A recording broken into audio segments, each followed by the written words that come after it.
Good morning students, कैसे हो आप सब। हालांकि मुझे पता है कि वीडियो आप सब रेगुलर नहीं देख रहे हो या उतना रेस्पॉन्स नहीं हो पा रहा है। तो इन सब चीज़ को ध्यान में रखते हुए हमने एक नया प्लान बनाया है कि अगर आप सब सेटिस्फाइड हो, ये सब इस चीज़ के लिए रजामंद हो, तो हम चाह रहे हैं कि राखी बाद आपकी वीडियो की क्वांटिटी रेगुलर करें या उसको बढ़ाया जाए। कह सकते हैं अपन वीक में 3 घंटे या 4-5 जो भी हो सही। तो सबसे पहले ये आएगा कि आपका रेस्पॉन्स कैसा है। अगर आप रेगुलर पढ़ते हो या पढ़ना चाहते हो तो हम वीडियो की क्वांटिटी या लेवल बढ़ाएं, और अगर आप बिल्कुल ऐसे देखना चाहते हो हल्का फुल्का ही, तो जैसे चल रहा है उसको चलने दीजिए। तो मैं दोबारा आपसे हम्बल रिक्वेस्ट करना चाहता हूँ कि आप सब एक बार कुलदीप सर से बात करिए। तो क्योंकि मेरे पास 2 सब्जेक्ट है, कॉस्टिंग एंड FM, तो दोनों ईजी नहीं है, टाइम तो सब में चाहिए। तो पर्टिकुलर 6 से 7 महीने होंगे अपन को। तो मैंने आज उनको ये सजेशन दिया था सर कि आप बच्चों से बात कीजिए एक बार और उन्हें बताइए रेगुलर पढ़ना चाहिए। अगर आप रेगुलर पढ़ते हो तो मैं FM भी साथ साथ में स्टार्ट कर दूंगा कॉस्टिंग के। तो अपने जो महीने 2 महीने अभी टाइम लगेगा कोचिंग स्टार्ट होने में, तब तक कम से कम हम 200 नंबर में से 20 या 30 या 40 मार्क का कुछ कर पाएँ। तो मुझे हम पता है कि आप सब बात करोगे इस मैटर पे, और एक बार आज इस मैटर पे सर आपसे बात कर लेंगे। हाँ, तो मैंने आपको बताया था कि मैंने मार्जिनल कॉस्टिंग स्टार्ट क्यों किया। कॉस्टिंग का तो पहला चैप्टर सर मटेरियल होता है, लेबर होता है, ओवरहेड होता है। सर आपने ये स्टार्ट क्यों किया? इसको स्टार्ट करने का मैं रीज़न आपको बता चुका हूँ सर। ये कॉस्टिंग में भी 20 नंबर का आता है और FM में भी 20 नंबर का आता है। अगर ये चैप्टर आप तैयार कर लेते हो, और ये बहुत ईजी भी है, अगर ये चैप्टर आप तैयार कर लेते हो तो आप ये मान लो अपने 40 मार्क्स फिक्स हो चुके हैं। यानी मैं जो कॉस्टिंग और FM पढ़ाने वाला हूँ 200 नंबर की, उसमें से 40 नंबर इसके हो रहे हैं। समझ रहे हो इसका मतलब क्या होता है? हालांकि पढ़ने वाले बच्चे कुछ देख रहे होंगे, कुछ नहीं देख रहे होंगे, तो बेटा थ्रू से वीडियो देखें एक बार। और बहुत सिंपल चैप्टर आपके ईजी आ जाते हैं। मैं 5-7 साल से पढ़ा रहा हूँ, मुझे पता है इस बारे में कि कॉस्टिंग में भी आएगा और FM में भी आएगा। हाँ, जब नॉर्मल कंडीशन हो जाएगी तो अपन रेगुलर ही चलेंगे। क्योंकि FM में कॉस्टिंग नहीं होती है, तो पहले हम इसको FM में पढ़ाते हैं, उसके बाद हम इसको कॉस्टिंग में पढ़ाते हैं। अब की बार मैंने इसको स्टार्टिंग में ही स्टार्ट कर दिया, ताकि बच्चे अगर नहीं भी पढ़ रहे होंगे तो कुछ आइडिया भी लगेगा देख देख के आपको। और बहुत ईजी चैप्टर है। आज मैंने बुक्स भी मंगवाई है, कुछ क्वेश्चन मैं बुक्स के कराऊंगा। तो मैंने आपको PV रेशियो निकालने का फॉर्मूले बताए कुछ, अगर नहीं देखा हो तो लास्ट वीडियो में देखना। मैंने फिक्स कॉस्ट के बारे में समझाया कि ऐसी कॉस्ट जो हमेशा फिक्स रहती है, चाहे प्रोडक्शन बढ़े या ना बढ़े। जैसे मैंने इसके एग्जांपल भी बताया था कि हमारा लाइट का खर्चा है तो कुछ फिक्स चार्जेज आता है आपका। आपने देखा होगा कि 200 या 300 या 500, आजकल तो बहुत महंगे कर दिए होता है, एग्जैक्ट तो मुझे पता नहीं है, लेकिन 500 मान लेते हैं। तो 500 फिक्स कॉस्ट आती है आपकी। उसके बाद जितनी यूनिट आप खर्च करते हो उसके हिसाब से बिल आता है। इसका दूसरा एग्जांपल बताया था मैंने आपको, रेंट। इस बिल्डिंग का रेंट मान लो 5000 रुपये पर मंथ है, तो रेंट जाएगा।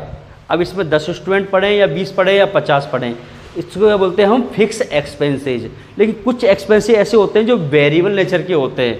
जैसे प्रोडक्शन बढ़ेगा तो मेटेरियल भी बढ़ेगा, लेबर भी चार्ज बढ़ेंगे और उसके ओवरहेड चार्ज भी बढ़ेंगे। तो कुछ कॉस्ट ऐसी होती है फिक्स और कुछ होती है वेरिएबल। इनकी डिटेल हम बाद में देख लेंगे। तो जो प्रोडक्शन के साथ साथ बढ़ती है या घटती है, प्रोडक्शन कम हुआ तो कम कॉस्ट आएगी मटेरियल की, प्रोडक्शन ज़्यादा हो रहा है तो ज़्यादा कॉस्ट आएगी। तो इसको हम देखेंगे वेरिएबल कॉस्ट में। और जो फिक्स रहती है, चाहे प्रोडक्शन घटे या बढ़े, उससे कोई फर्क नहीं पड़ता, उसे हम फिक्स कॉस्ट कहते हैं। तो मैंने आपको बताया था कंट्रीब्यूशन के बारे में। सेल्स और वेरिएबल कॉस्ट का डिफरेंस क्या कहलाता है, कंट्रीब्यूशन। दूसरी लैंग्वेज में हम इसको बोल सकते हैं फिक्स कॉस्ट एंड प्रॉफिट का टोटल करते हैं तो क्या आता है आपका कंट्रीब्यूशन। तो कंट्रीब्यूशन में आपका प्रॉफिट तो इंक्लूड, प्रॉफिट और फिक्स कॉस्ट इंक्लूड होती है। इन सब के बेस पे मैंने आपको PV रेशियो निकालना सिखाया। एक पॉइंट बताया था मैंने आपको, BEP पॉइंट। BEP पॉइंट एक ऐसा पॉइंट होता है जहां कंपनी को ना प्रॉफिट ना लॉस, दोनों में से कुछ भी नहीं होता। आप इसको अपनी भाषा में बोल सकते हो, सर हमारी लागत हमने निकाल ली।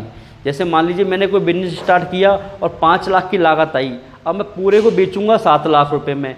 तो जैसे ही मेरी सेल 5 लाख की क्लोज हो जाएगी, यानी 5 लाख हो जाएगी, तो ये मान लूँगा मेरी कॉस्ट तो निकल गई। इसके बाद जो सेल होगी, जो पैसा आएगा, वो मेरा क्या होगा, पूरा प्रॉफिट। ठीक है सर। तो मैं आज आपको किताब के क्वेश्चन करा रहा हूँ, थोड़ा सा ध्यान से देखना, समझ में आएगा आपके। इसमें बहुत सारे पॉइंट दे रखे हैं छोटे छोटे से, मैं आपको समझाने की कोशिश करता हूँ। तो पहले पॉइंट में दे रखा है आपको फिक्स कॉस्ट। फिक्स कॉस्ट दे रखी है सर आपको 12,000, और PV रेशियो दे रखा है 60%। सर इसमें तो PV रेशियो डायरेक्ट दे दिया। इसने पूछा क्या है, पूछ रहा है ये ब्रेक इवन पॉइंट। क्या निकालना चाह रहा है आपको?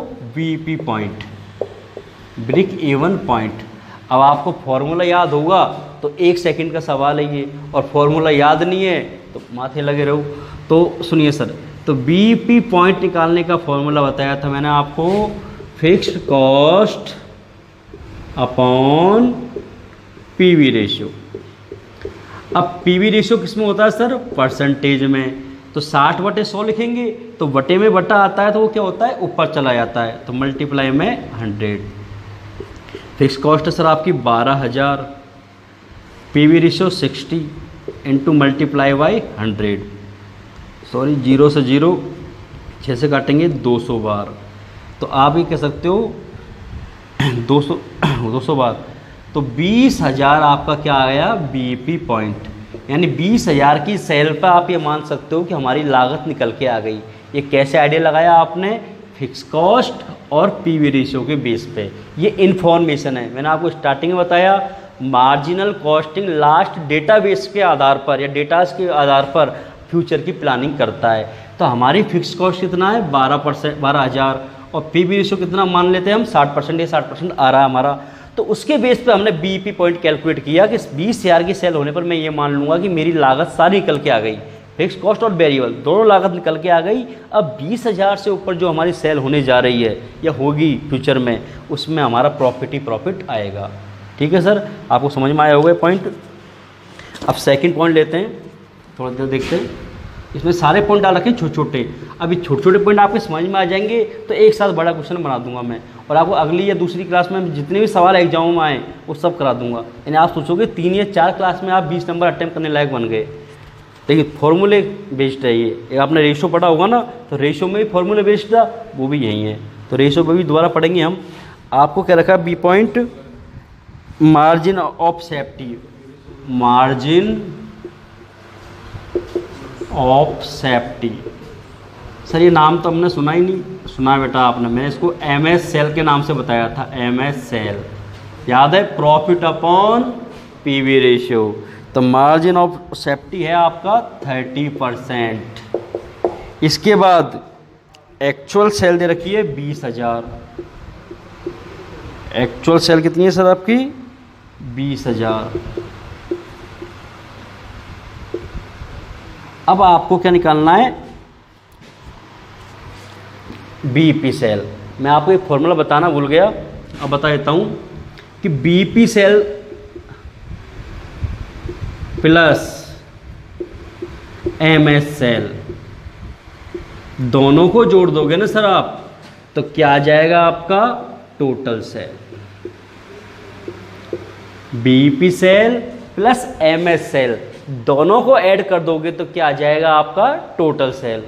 यानी मेरी 5 लाख की सेल है, उसमें 3 लाख मेरी बीईपी सेल है और 2 लाख मेरी क्या है? MS sale. तो टोटल सेल क्या हो जाएगी मेरी? 5 लाख। तो ये फॉर्मूला भी दिमाग में रखना, बताना चाहिए था मुझे, रह गया होगा शायद, क्योंकि काफ़ी फॉर्मूला ऐसे जो जब क्वेश्चन भी टाइम में निकल के आएंगे सामने। तो दोनों सेलों को आप जोड़ लेते हो तो क्या आ जाएगा आपका?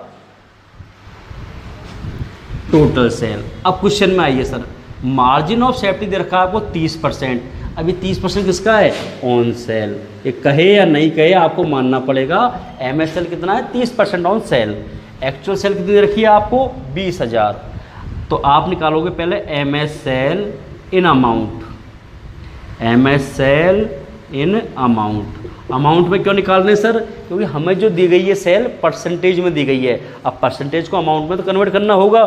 तो sale total sales multiply by total sales multiply by 30%। 30% से मल्टीप्लाई क्यों किया गया है? क्योंकि क्वेश्चन में इंफॉर्मेशन दी गई सर एमएस सेल जो है आपकी टोटल सेल की कितनी है? 30%। टोटल सेल हमारे पास दी गई है 20,000 एंड 30% एमएस सेल है, तो 30% से मल्टीप्लाई करते हैं तो 0 से 0 कट गई। 2,000 को 3 से मल्टीप्लाई करेंगे तो 6,000, यानी 6,000 आपकी क्या आ गई? MS cell.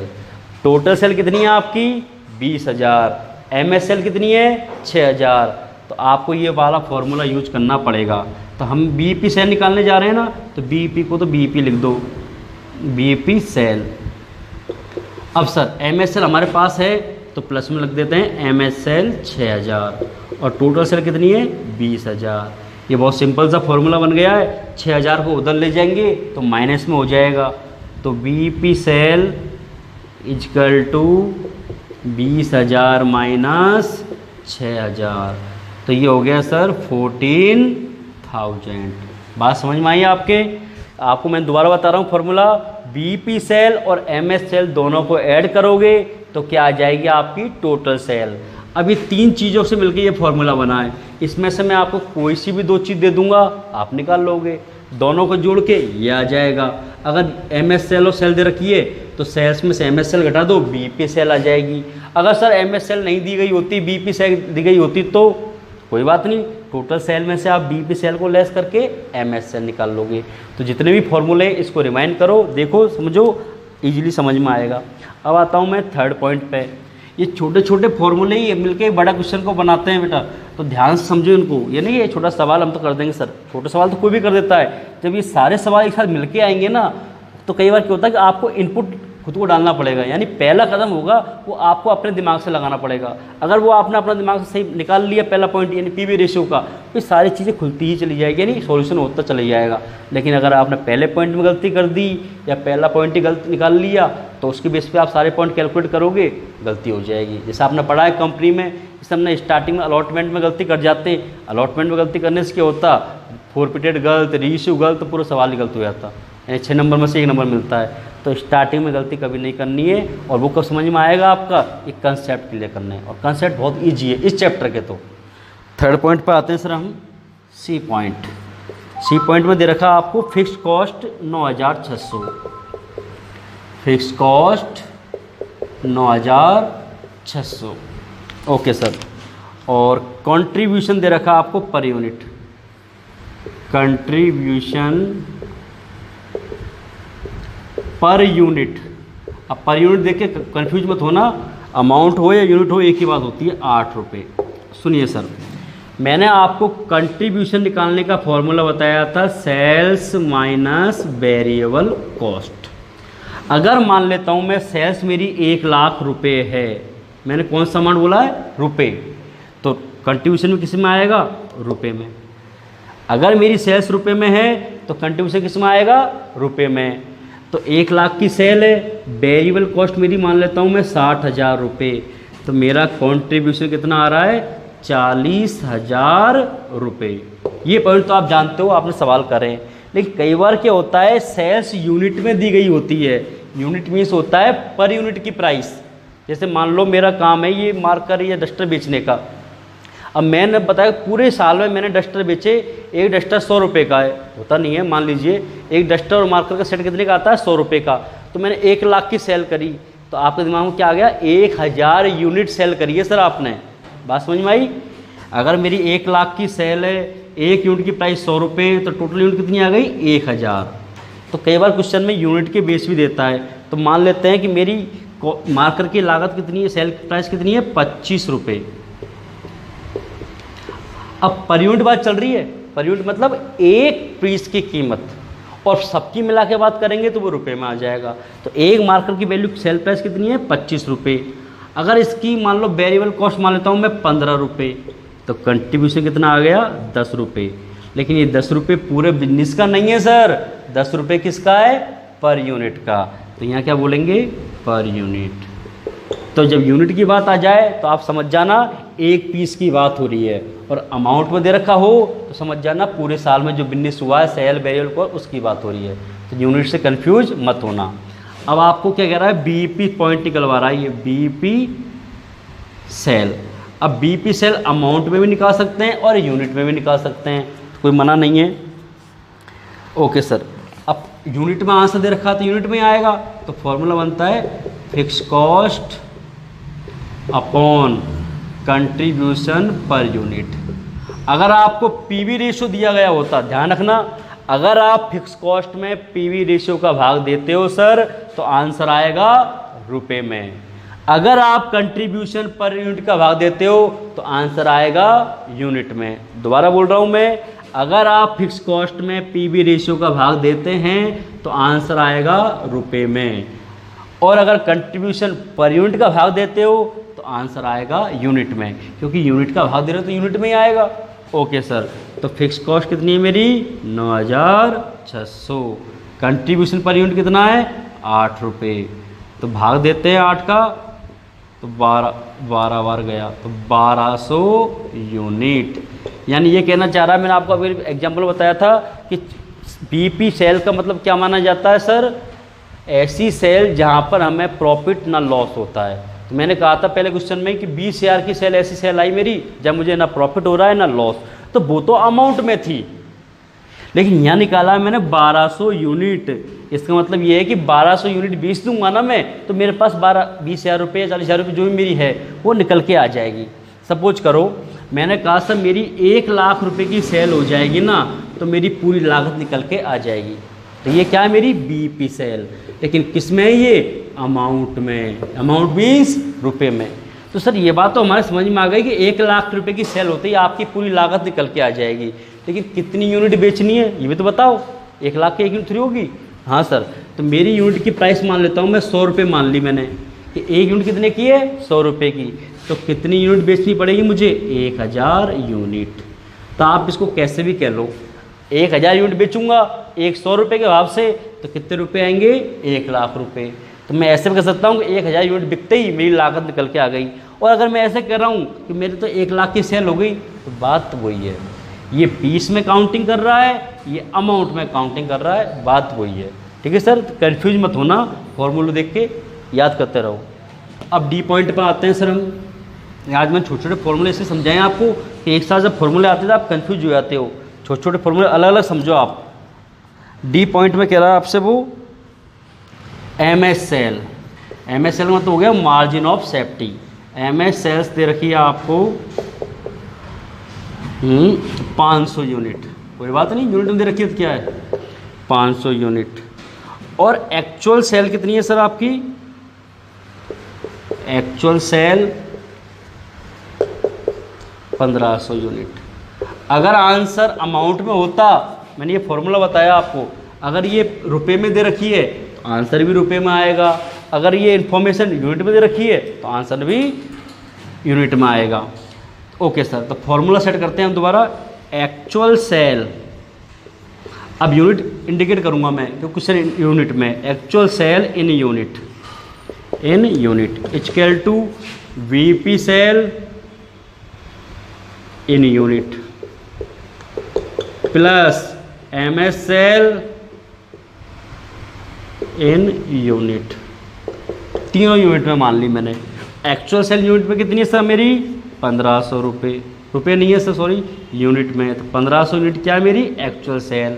BP sale in unit तो मुझे कैलकुलेट करनी है, इसको मैं रख देता हूँ बीपी सेल इन यूनिट, मैंने इसको रख दिया जो कहते हो क्योंकि ये तो मुझे कैलकुलेट करना है। प्लस एमएस सेल यूनिट कितनी है 500 यूनिट। अब इस फॉर्मूले को मैं सेट करूंगा तो आप समझदार हो कि इसको इधर लाऊंगा तो ये किस में हो जाएगा माइनस में। तो 1500 minus 500 unit equal to VP cell किसमें इन यूनिट।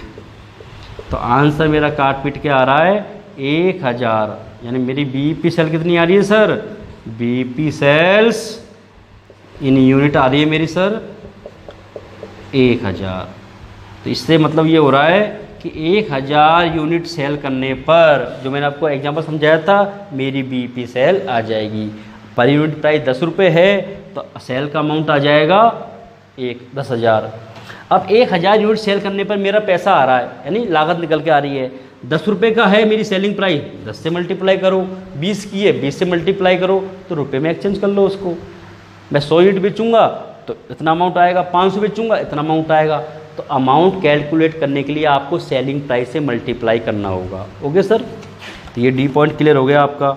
अगर कोई पॉइंट में दिक्कत आ रही है तो वीडियो को रिमाइंड करके देखना, समझ में आएगा आपके। जब अगला सवाल जो बनाऊंगा मैं आपको बहुत बड़ा सवाल बनाऊंगा एक साथ ही, तो उसमें सारे पॉइंट क्लियर हो जाएंगे। अब ई पॉइंट की बात करते हैं हम। ई पॉइंट में या नेक्स्ट पॉइंट पूछता है वो क्या फर्क पड़ता है। फिक्स कॉस्ट, फिक्स कॉस्ट आपको डायरेक्ट अमाउंट दे रखा है 7200, 7200 एंड कंट्रीब्यूशन दे रखा है 12000। कंट्रीब्यूशन दे रखा है कंट्रीब्यूशन दे रखा आपको 12,000। इतनी सी इन्फॉर्मेशन देकर छोड़ दिया शायद इसने। ओके सर, अब आपका दिमाग कन्फ्यूज हो जाएगा, सर कौन सा फार्मूला लगाएं, ये तो हमारे दिमाग में आ नहीं रहा। तो मैंने आपको एक फार्मूला बता रखा है, कंट्रीब्यूशन का formula fix cost plus profit भी होता है, फिक्स कॉस्ट प्लस प्रॉफिट भी होता है। ओके सर, अब ये वाला फॉर्मूला सेट हो जाएगा, इससे प्रॉफिट तो हम कैलकुलेट कर लेंगे, कंट्रीब्यूशन की जगह मान रख देंगे, फिक्स कॉस्ट का मान रख देंगे और प्रॉफिट का मान रख देंगे, ये हमारा निकल जाएगा। ओके सर, अब हमको निकालनी क्या है एक्चुअली, बीपी सेल। हमें क्या निकालना है, बीपी सेल। तो फॉर्मूला रखते हैं fix cost upon PV ratio, लेकिन पीवी रेशियो हमारे पास क्वेश्चन में नहीं दिया गया है, तो पीवी रेशियो की जगह क्या रख देते हैं हम, कंट्रीब्यूशन। अब आपके दिमाग में आएगा सर कंट्रीब्यूशन क्यों रख दिया आपने, बेटा पीवी रेशियो कैसे निकालते हो आप, कंट्रीब्यूशन से तो पीवी रेशियो निकालते हो, सेल्स माइनस वेरिएबल कॉस्ट करते हैं आप, तब क्या आता है आपका कंट्रीब्यूशन। और कंट्रीब्यूशन में सेल का भाग देकर 100 से मल्टीप्लाई करके क्या निकालते हो आप, पीवी रेशियो। हाँ सर बात तो सही है, क्योंकि कंट्रीब्यूशन से पीवी रेशियो निकालते हैं ना हम, तो मल्टीप्लाई बाय 100। ये फॉर्मूला भी आप लिख लेना एक बार, क्योंकि कई बार क्या होता है अलग अलग कंडीशन में अलग अलग फार्मूला यूज करना होता है। तो फिक्स कॉस्ट कितनी है आपकी, 7200 रुपये, कंट्रीब्यूशन कितना है 12,000 मल्टीप्लाई बाई 100। इसको सॉल्व करते हैं, 00 से 00, 0 से 0, ये 6, तो 60% क्या आ गया आपका बीपी सेल। तो मैंने आपको 5-6 अलग अलग फार्मूले समझाएं, हालांकि सवाल तो कितने बनाते जाओ, तो छोटे छोटे फार्मूलों को समझोगे आप। पहला फार्मूला कौन सा है, पीवी रेशियो, उसके 5-7 फार्मूले बताए मैंने, उसको अलग अलग ढंग से देखो समझो। उसके बाद बताया मैंने आपको बीपी सेल के बारे में, उसके बाद बताया मैंने आपको एमएस सेल के बारे में, फिर फिक्स कॉस्ट कैलकुलेट करने में एक पॉइंट बताया था मैंने डिजायर प्रॉफिट निकालने के लिए कि सर मुझे 5 लाख का प्रॉफिट चाहिए तो कितने की सेल करूँ, तो वो भी एक अच्छा फार्मूला है। तो इस सब फार्मूलों को आप याद करोगे तो याद तो हो जाएंगे और भूल भी जाओगे, लेकिन क्वेश्चन में आप बार बार यूज करोगे तो आपके दिमाग में सेट हो जाएंगे। अभी हालांकि क्लासेज में देर लग रहा है, थोड़ा गैप लग रहा है 4-5 दिन का, तो रेगुलर नहीं आ रही है। तो मैंने आपको शुरुआत में एक पॉइंट बोला था, उसको आप ध्यान देना, सर से बात करना, अगर आपकी रिक्वायरमेंट रहेगी तभी हम वीडियो की क्वांटिटी बढ़ाएंगे, नहीं तो फिर अब जैसे चल रहा है ऐसे चलेगा। Thank you sir.